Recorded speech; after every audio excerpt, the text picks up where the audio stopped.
할렐루야. 주님의 이름으로 축복합니다. 오늘 본문의 말씀을 통해서 맥추절을 준비하라 라는 말씀의 제목으로 은혜를 나누고자 합니다. 통상 7월 첫 번째 주는 맥추절로 지키죠. 대부분 절기 때 그날 맥추절에 관한 말씀을 전했는데 올해는 조금 달리 해보려고 합니다. 우리가 미리 한 주 전에 맥추절의 의미와 맥추절의 교훈을 우리가 마음속에 새기고 한 주간 동안 감사의 조건들을 찾아보면서 다음 주에 맥추절을 드렸으면 좋겠다, 그런 마음을 갖습니다. 그래서 미리 맥추절의 의미를 여러분들과 함께 상고하면서 은혜를 나누고자 합니다. 이스라엘 백성들에게는 세 가지의 큰 절기가 있었습니다. 그런데 이 절기는 여호와의 절기입니다. 다시 말하면 하나님께서 이들에게 이렇게 절기를 지키라고 세 가지를 알려주셨어요. 누가 임의로 이 절기를 만든 것이 아니라 하나님이 제정하시고 하나님께서 이들에게 말씀하신 내용입니다. 그래서 이스라엘 백성들은 이 절기를 반드시 지켜야 했습니다.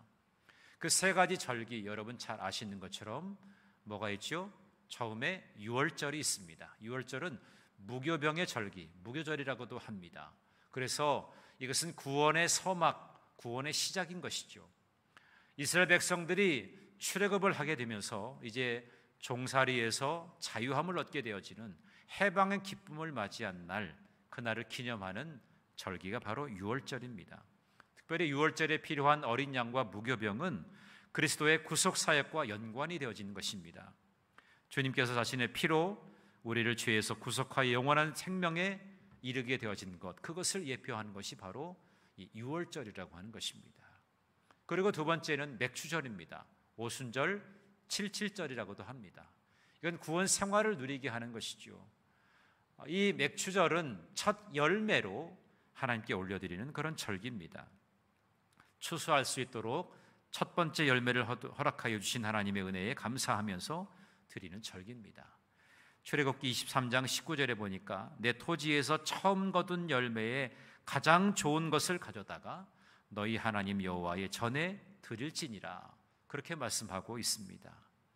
이 추수하는 시기, 첫 번째 추수 때, 그리고 출애굽 사건과 이 출애굽한 지 50일 후에 시내산에서 율법을 받게 되어지는 것을 기념하는 절기가 맥추절입니다.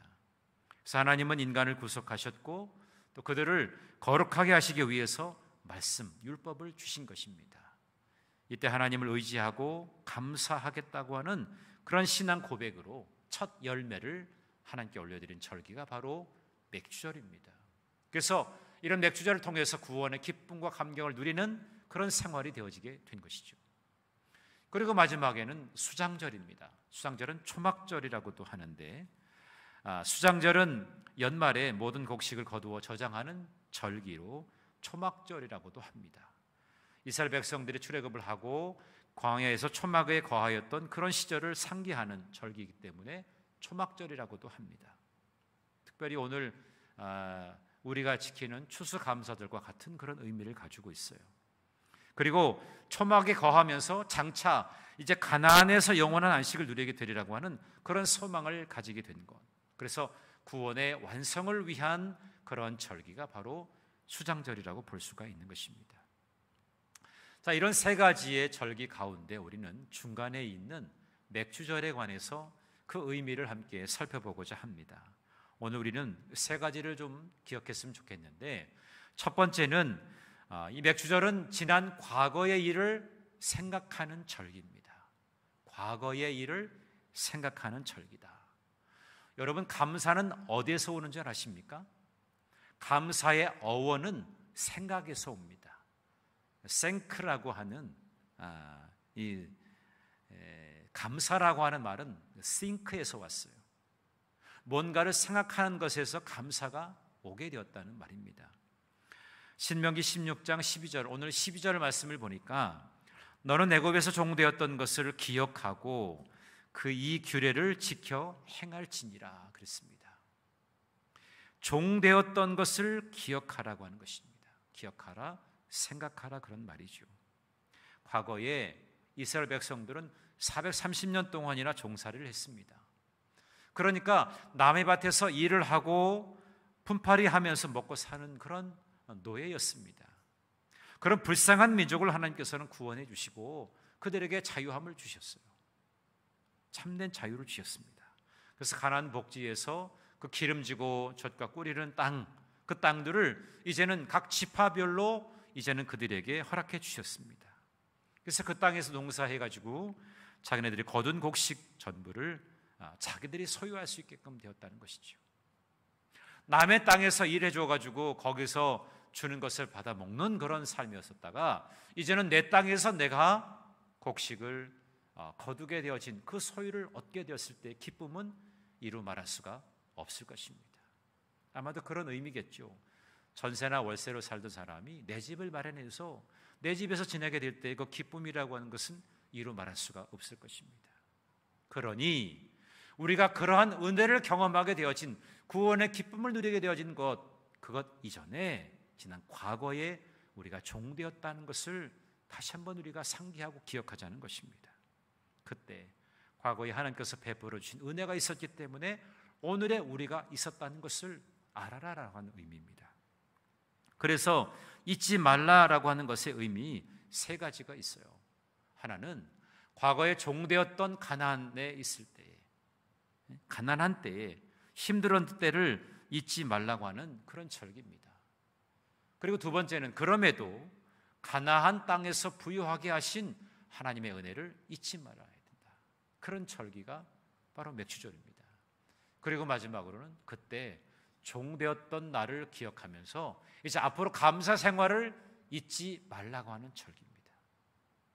그러니까 결국에는 깊은 생각을 가지라는 거예요. 여러분, 우리가 분주하다 보면 자꾸만 잊어버리잖아요. 그런데 우리가 잊지 말아야 돼요. 생각하라는 것이죠. 하나님의 은혜를 생각하는 것. 감사의 절기의 가장 중요한 포인트는 생각하는 것입니다. 기억하는 것입니다. 오늘날 여러분이 이 자리에 은혜의 보좌 앞에 앉아 있지만 여기까지 오게 된 인생, 하나님이 여러분을 지켜주시고 보호하여 주신 은혜가 아니겠습니까? 그런데 우리는 그런 은혜를 사모하고 은혜를 누리면서 늘 기억하지만 때로는 우리가 은혜의 울타리를 벗어날 때가 있어요. 그런데 은혜의 울타리를 벗어나게 될 때 결정적으로 특징이 있습니다. 나쁜 것을 기억해요.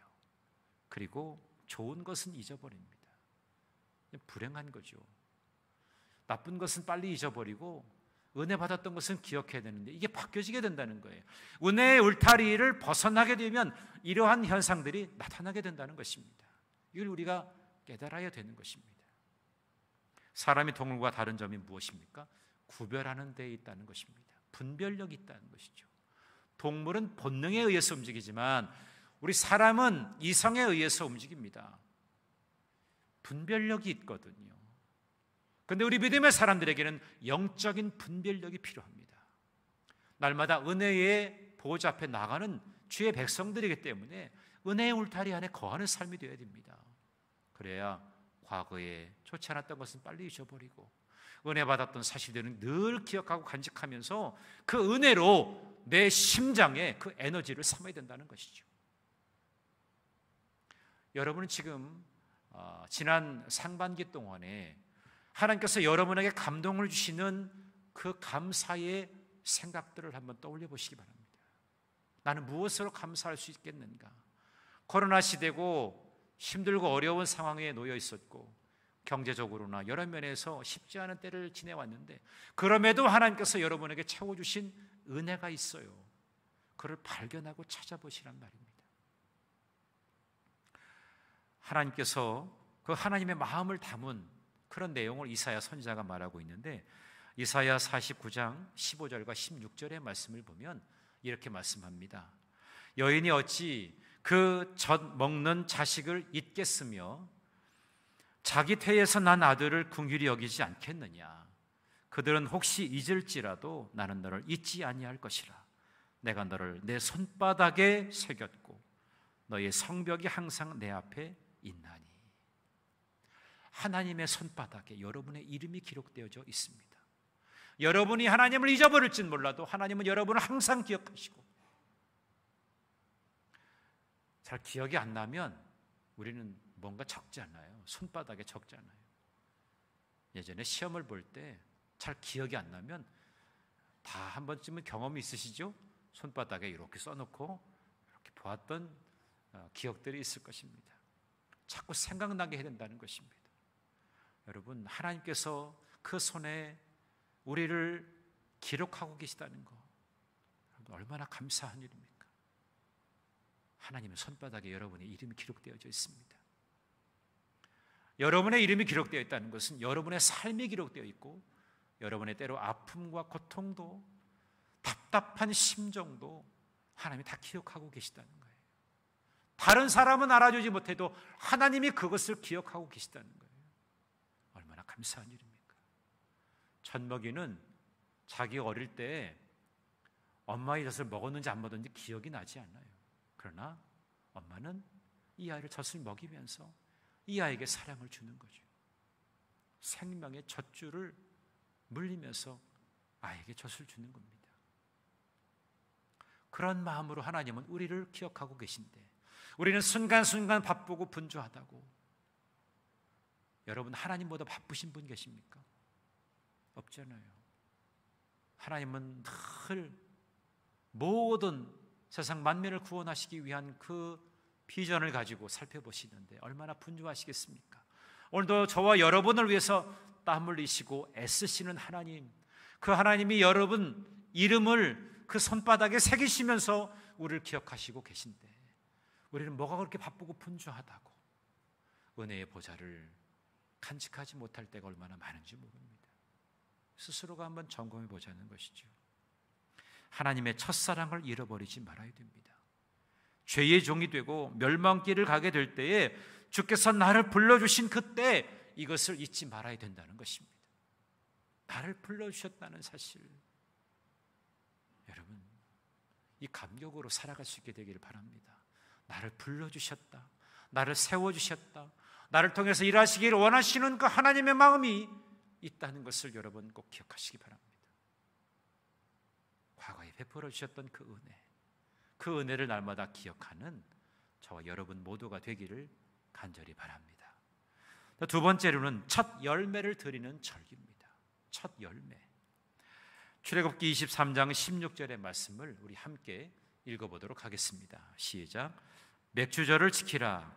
이는 내가 수고하여 밭에 뿌린 것의 첫 열매를 거둠이니라. 아멘. 이스라엘에서는 농사를 두 번 짓습니다. 봄에 그리고 가을에 추수를 하게 돼요. 그래서 봄의 첫 수확은 늦봄 5월에서 6월 달경에 밀과 보리를 수확합니다. 그리고 가을에는 9월에서 11월 경에 포도나 무화과나 또 감람나무 열매를 거두게 되는데, 그래서 해마다 1년의 첫 열매인 이 밀과 보리를 거두면 그 첫 열매를 드리면서 하나님께 감사의 예배를 드렸습니다. 그게 맥주절이 된 거죠. 그래서 맥주 감사절을 초실절이라고도 하는 것입니다. 처음 열매 맺은 것을, 그 소실을 가지고서 하나님께 예배 드린다. 그래서 구약에 보면 첫 것은 모두가 다 하나님의 것이었습니다. 첫 것을 드리는 행위는 신앙 고백의 표현이거든요.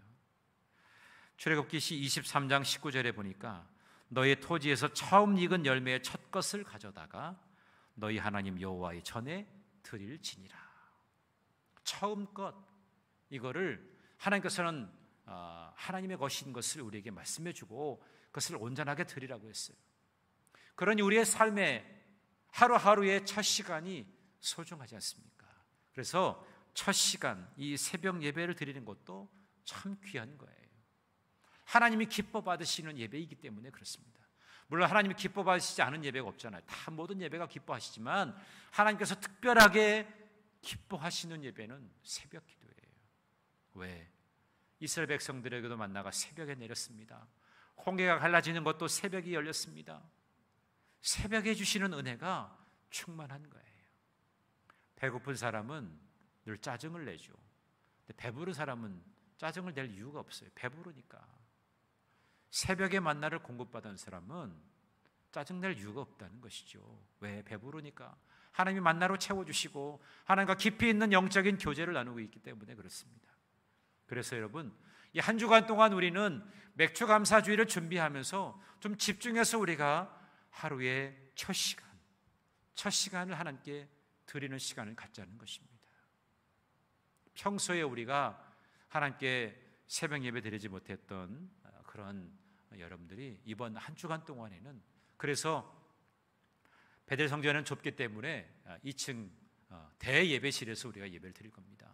그래서 내일부터 토요일까지 한 주간 동안 우리가 맥주절을 준비하면서 예배의 회복을 위해서, 하나님의 그 놀라운 은혜를 다시 한번 맛보기 위해서 우리가 새벽에 만나고 첫 시간을 하나님께 올려드릴 수 있는 그런 계기가 되기를 간절히 바랍니다.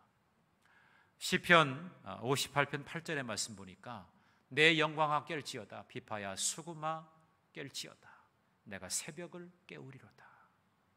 새벽이 나를 깨우는 것이 아니라 내가 새벽을 깨우리로다. 이 시편 기자의 고백이 놀랍지 않습니까? 새벽을 깨우는 인생이 되시기 바랍니다. 그럴 때 하나님께서 여러분에게 놀라운 일들로 채워주실 겁니다. 영국의 성경 주석가였던 매튜 헨리라고 하는 분이 계십니다. 이분이 새벽마다 말씀을 묵상하고 또 주석 연구를 했는데 늘 새벽 제단을 쌓으면서 그것이 자기에게 감사의 조건들로 채워지게 되었어요. 그런데 어느 날 이분이 돈 지갑을 소매치기 당했습니다. 그날 그는 일기에다가 이렇게 기록을 했어요. 나는 이전에 소매치기 당한 적이 한 번도 없었기 때문에 하나님께 감사한다. 소매치기는 지갑을 훔쳐갔지만 내 생명은 훔쳐가지 못했다. 설령 내게 있는 모든 것을 털어갔다 하더라도 그것은 그리 많은 것이 아니다. 또한 내가 도둑이 되지 않고 도둑 당했기에 더욱 감사하다. 저하고 여러분하고는 조금 다른 좀 묵상이죠. 여러분 만약에 집에 와서 보니까 가방이 찢겨져 있고 내 지갑이 없어졌다고 생각해 보세요. 누군가에게 소매치기 당했다고 생각해 보세요. 막 난리가 나겠죠. 내가 어디에서 이게 되어졌나? 내 동선을 그리면서 CCTV를 다 확인해 보고 도둑놈이 어떤 도둑놈이야? 아마 끝까지 추적하면서 아마 찾아보려고 노력을 할 겁니다. 그리고 거기에 얼마나 많이 돈이 들어있는데, 또 내 카드나 뭐 여러 가지 많은 것들이 있지 않겠습니까? 근데 매튜 헨리는 새벽에 하나님 말씀을 묵상하면서 감사를 발견하고 찾습니다. 그러니까 감사하지 못할 것도 감사로 채우는 감사의 고백을 하게 되는 사람이 되었다는 겁니다. 여러분, 익숙하지 않은 우리의 모습이죠. 근데 이분이 또 다르게 이렇게 얘기했어요. 감사는 더하기와 같아서 모든 것에 감사하면 거기에 하나님의 복이 더해진다. 그렇게 얘기했습니다. 감사는 더하기와 같다고 그랬어요. 플러스와 같은 것입니다. 그래서 모든 것에 감사하게 되면 거기에 하나님의 복이 더해진다라고 했어요. 그런데 반대로 원망과 불평은 빼기와 같아서 있는 것까지 빼앗기고 없어지게 된다. 그렇게 말하고 있습니다. 원망과 불평은 하나님이 주신 복을 빼앗기는 미련한 짓이라고 하는 거죠. 이 매튜 헨리가 그것을 깨닫게 되었다는 겁니다. 그래서 감사는 하나님이 주시는 복을 계속해서 더해가는 비결이라고 하는 거예요. 그래서 우리가 감사하는 것입니다. 여러분, 감사합시다. 아멘. 감사합시다. 감사합니다. 고맙습니다. 늘 이것이 우리의 일상이 되어야 돼요. 여러분, 그래서 우리가 기도할 때도 어떻게 기도합니까? 하나님, 감사합니다. 우리의 기도가 감사로부터 시작되어지잖아요. 어떤 사람은 승리가 급해가지고 감사하는 제비 두고 하나님 저 이것이 필요합니다부터 시작하는 분이 있잖아요. 감사로부터 시작되어져야 되는 거예요. 첫 열매를 허락하신 하나님, 그 하나님께 기뻐하면서 우리가 감사할 수 있게 되기를 간절히 바랍니다. 여러분, 차분하게 한 주간 동안에 감사의 조건들을 찾아보시기 바랍니다. 나에게 건강 주신 것, 위기와 어려움 속에서도 지켜주신 것, 우리가 순간순간 잊어버렸지만 그 위기의 순간에도 하나님은 일하시고 계셨잖아요. 감사하시자고요.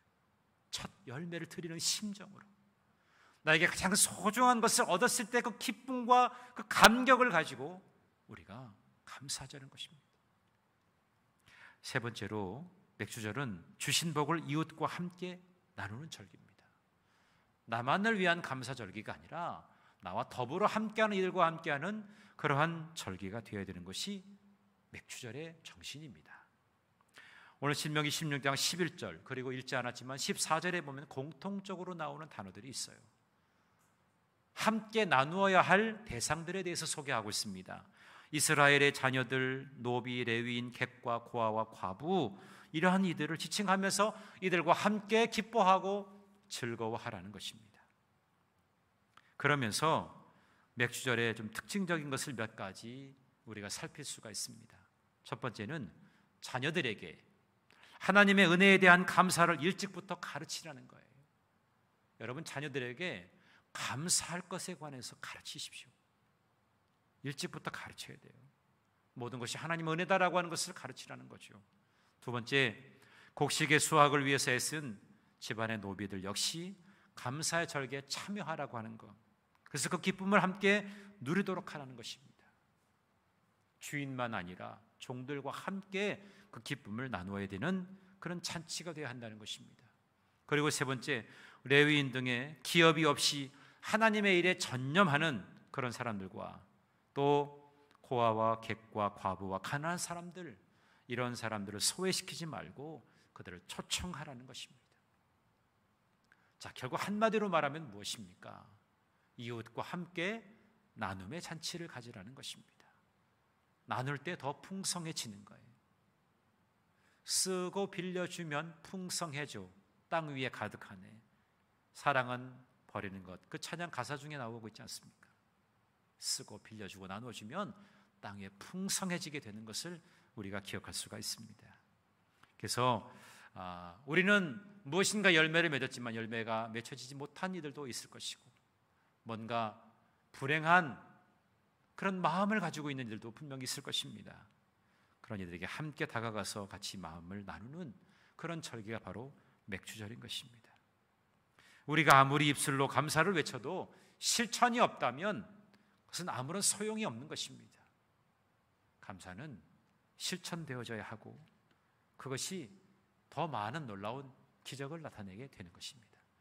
요한복음 6장 1절부터 14절에 보면 오병이어 기적이 나오죠. 한 꼬마 소년이 등장합니다. 자기가 가지고 있었던 도시락, 물고기 2마리와 보리떡 5개, 이것을 가지고 5,000명이 함께 나눠 먹을 수가 있었습니다.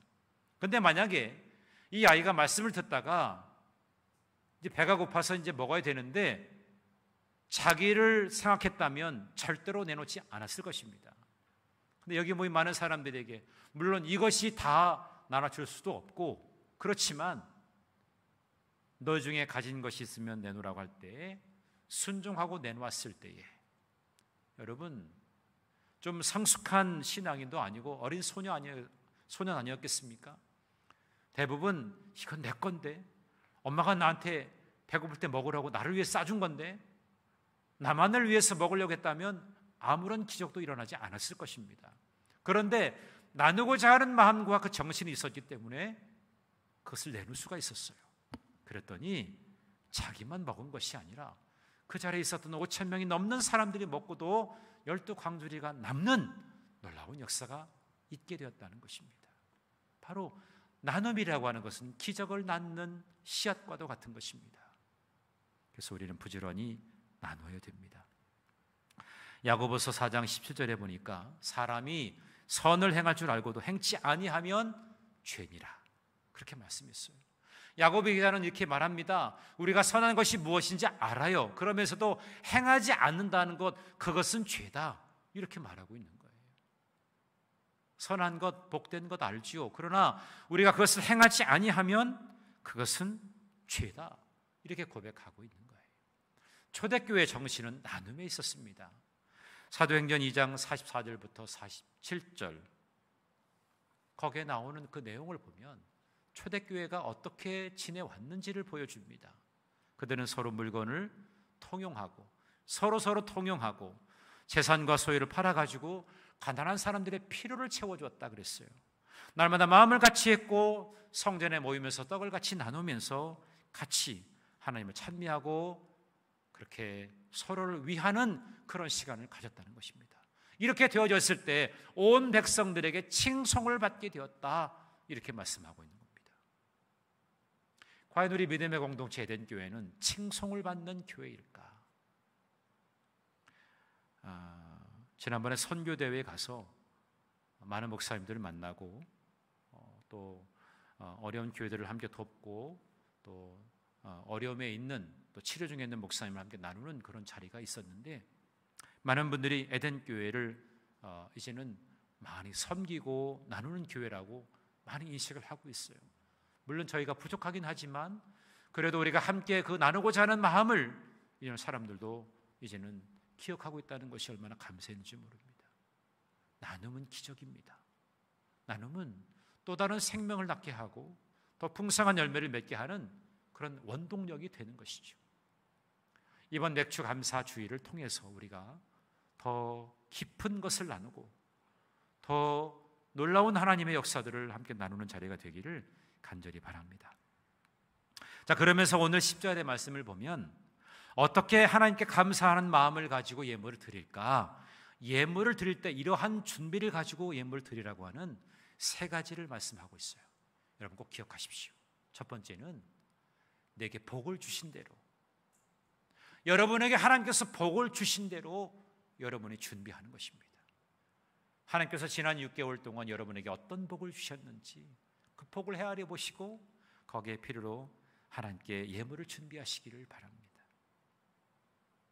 또 두 번째는 내 힘을 헤아려서, 다시 말하면 마음으로 스스로 판단해서 자기 역량에 맞게 하나님께 드리라는 거예요.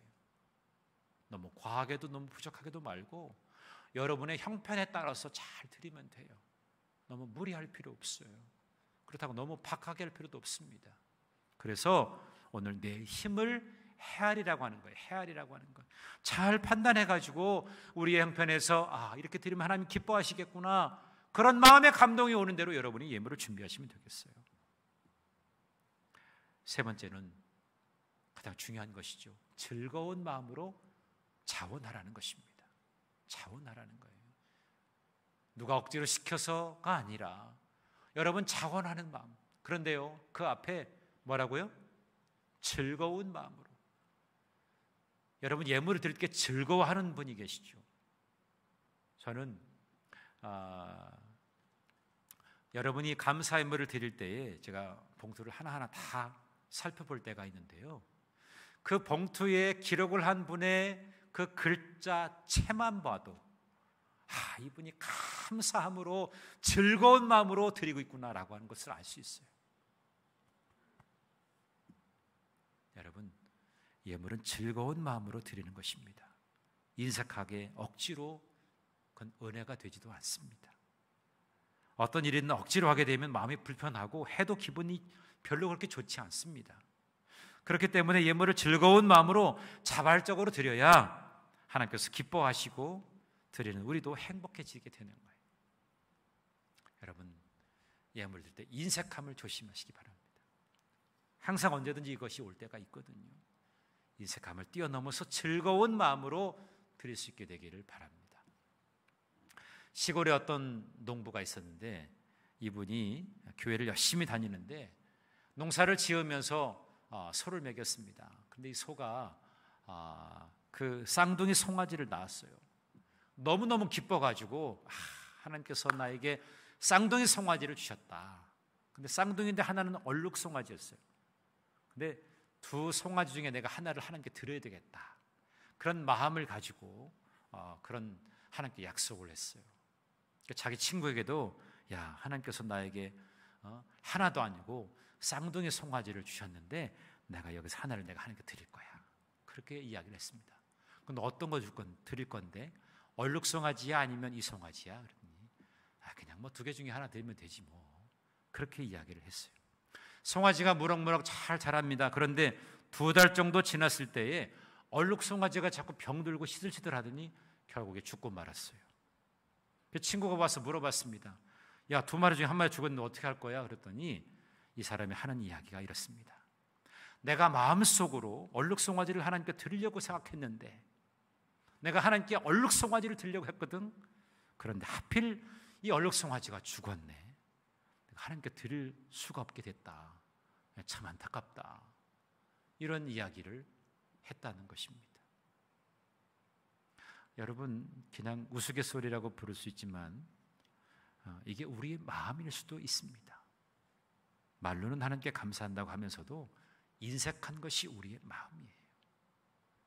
때와 상황에 따라서 딱 분위기 봐가지고 마음이 확 바뀌는 것이 우리의 마음이라는 거죠. 교회 학교 가는 어린 아이에게 엄마가 야, 오늘 예배 드릴 때 헌금해라. 그러고서 하나는 500원을 오른쪽에 지어주고 하나는 왼쪽에 500원을 줘줬어요. 1,000원을 준 거죠. 2개를. 동전 2개를 주면서 이거는 헌금해라. 그리고 이거는 너 예배 드리고 올 때 맛있는 거 사 먹어. 그랬어요. 이 아이가 신나가지고 막 가다가 돌에 탁 넘어져가지고 이 한쪽에 있는 손에 그 500원짜리가 시궁창에 빠졌어요. 이거 뺄 수도 없고. 이 아이가 하는 말 뭐라고 했을까요? 하나님께 드릴 헌금이 빠졌네. 자기가 사 먹을 돈이 아니라 하나님께 헌금할 돈이 빠졌네. 그랬다는 거예요. 우리의 마음일 수 있다는 것입니다. 여러분, 그래서 감사의 절기를 준비하면서 그래서 우리가 한 주간 동안 우리의 마음의 준비를 하는 것이 중요합니다.